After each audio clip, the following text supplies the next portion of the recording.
All India lawyers association for justice IALJ మొదటి రాష్ట్ర మహాసభ December 8న అన్నవరంలో జరుగుతుందని ఐలాజ్ రాష్ట్ర కన్వీనర్ బొగతా శివ పేర్కొన్నారు. ఈ మహాసభకు సంబంధించిన పోస్టర్లను అడ్డతీగల బార్ అసోసియేషన్ వద్ద ఆవిష్కరించారు. ఈ సందర్భంగా శివ మీడియాతో మాట్లాడుతూ దేశవ్యాప్తంగా న్యాయవాదుల ప్రయోజనాలు కాపాడటంలో, ప్రజల హక్కులను కాపాడడంలో ఇలాజ్ ముందుంటుందన్నారు. ఈ కార్యక్రమంలో అడ్డతీగల బార్ న్యాయవాదులు KNV Ramana, Y Srinivas, D Sridhar, Gaurishankar, IALJ convener Bogata Siva, సభ్యులు జోగా ప్రసాద్ తదితరులు పాల్గొన్నారు.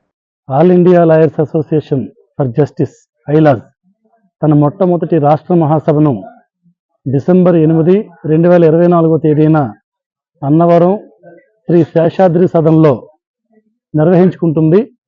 ఈ సందర్భంగా దేశవ్యాప్తంగా ఉన్నటువంటి ఈ ఐలాజ్ సంస్థ ఎవరైతే మొదటి తరం న్యాయవాదులు ఉన్నారో, అలానే దళిత, మైనారిటీ, ఆదివాసీ తరపున ఆదివాసీ వర్గాల నుంచి వచ్చినటువంటి న్యాయవాదులు ఉన్నారో వాళ్ళ గొంతై వినిపించడానికి తను సిద్ధమైంది. అదేవిధంగా దేశవ్యాప్తంగా సామాజిక న్యాయం కోసం పోరాడుతున్నటువంటి హక్కుల కార్యకర్తల మీద పోలీసులు ప్రయోగిస్తున్న ఉపా వంటి నల్ల క్రూర చట్టాలని వెంటనే రద్దు చేయాలని ఐలాజ్ డిమాండ్ చేస్తుంది.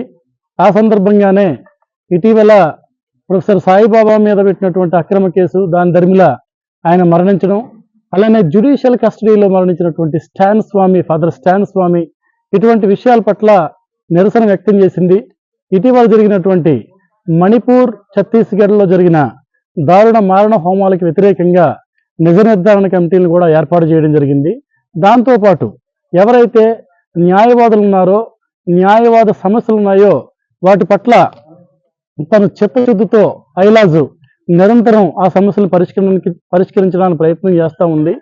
ఈ క్రమంలో ఐలాజ్గా మేము 60 సంవత్సరాలు వయసు పైబడిన న్యాయవాదులందరికీ కూడా పెన్షన్ సౌకర్యం కల్పించాలని మేము డిమాండ్ చేస్తున్నాం. అదేవిధంగా ఎవరైతే జూనియర్ న్యాయవాదులు ఉన్నారో వాళ్ళకు కూడా స్టైఫండ్ ఇవ్వాలని చెప్పి మేము డిమాండ్ చేస్తున్నాం. రెండవది, మహిళా న్యాయవాదులు ఎవరైతే ఉన్నారో వాళ్ళకి బార్ కౌన్సిల్స్లోను, బార్ అసోసియేషన్లోను తగిన ప్రాతినిధ్యం ఖచ్చితంగా కల్పించాలని కూడా మేము డిమాండ్ చేస్తున్నాం. ఈ క్రమంలో ఈ రాష్ట్ర మహాసభకి మేము పిలుపునిచ్చి అందరినీ ఆహ్వానిస్తున్న ఈ క్రమాన్ని గుర్తుంచుకుని ప్రతి బార్ అసోసియేషన్కి వెళ్ళి మేము ఆహ్వానించడం జరుగుతుంది. ఈ క్రమంలోనే ఆయా బార్ అసోసియేషన్ తరపున కూడా మాకు రిప్రజెంటేషన్స్ ఇవ్వడం జరుగుతుంది. ఏంటి ఆ రిప్రజెంటేషన్స్ అంటే, బార్ కౌన్సిల్ అవలంబిస్తున్న ఒంటెద్దు పోకడలకు నిరసనగా ఇటీవల కాలంలో వెల్ఫేర్ ఫండ్ని విపరీతంగా పెంచిన ఒకటి ఆ దరిమిల, రెండవది మెడికల్ క్లెయిమ్ను కూడా ఇష్టానుసారంగా 18,000 రూపాయలకి పెంచడానికి కూడా తగ్గించాలని చెప్పి అందరూ రిప్రజెంటేషన్స్ ఇస్తున్నారు.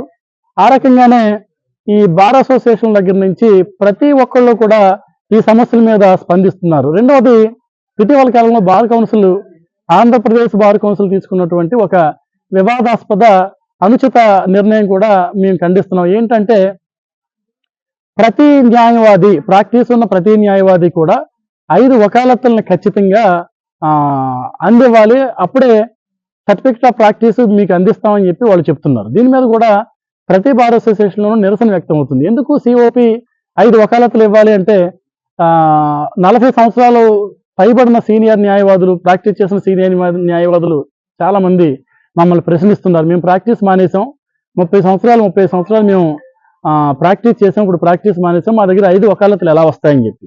దీని మీద కూడా మేము ఒక తగిన నిర్ణయం తీసుకోవాలని చెప్పి ఈ రాష్ట్ర మహాసభలో ఒక తీర్మానం పాస్ చేయాలని చెప్పి మేము అనుకుంటున్నాం. అందుకనే ఈరోజు అడ్డతీగల బార్ అసోసియేషన్ని సంప్రదించి అడ్డతీగల బార్ అసోసియేషన్ వాళ్ళని కూడా ఈ ఐలాజ్ మొట్టమొదటి రాష్ట్ర కాన్ఫరెన్స్కి హాజరుగమ్మని మేము ఆహ్వానిస్తున్నాం. ఈ క్రమంలోనే మాకు ఈ సహాయ సహకారాలు అందించినటువంటి గౌరవనీయులు మన బార్ అసోసియేషన్ పెద్దలు రమణ గారికి, శ్రీధర్ గారికి, గౌరీశంకర్ గారికి, శ్రీనివాస్ గారికి, అందరికీ కూడా మా ఐలాజ్ తరపున ప్రత్యేక అభినందనలు తెలియజేస్తూ ముగిస్తాము.